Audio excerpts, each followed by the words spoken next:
নদী ঘেঁষা ছোট্ট গ্রাম কদমতলা। দিনে শান্ত, সবুজে মোড়া এই গ্রাম রাত নামলেই যেন অন্য জগতে ঢুকে যায়।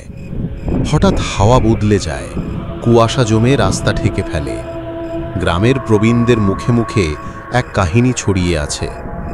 দক্ষিণ প্রান্তের শ্মশানঘাটের পাশে ভাঙাচোরা শিব মন্দিরে নাকি বাস করে এক রহস্যময় সত্তা, অত্যাচারী জিন। লোকেরা বলে এই জিন হঠাৎ করে মানুষের ক্ষতি করে না, কিন্তু যে দুর্বলের ওপর অন্যায় করে তার ঘুম কেড়ে নেয়, ভয়ঙ্কর শাস্তি দেয়। কদমতলায় সেদিন এলো এক শহুরে ছেলে, রাহুল। কলকাতা থেকে ছুটি কাটাতে মামা বাড়িতে এসেছে। আমার রাহুল দাদুভাই চলে এসেছে। দিদা, মামি, তোমরা সবাই ভালো আছো তো? আমরা সবাই ভালো আছি। তুমি অনেক দূর থেকে এসেছো। আগে হাত মুখ ধুয়ে নাও, আমি তোমার জন্য খাবারের ব্যবস্থা করছি। আর ওইদিকে তোমার জন্য সবাই বসে আছে।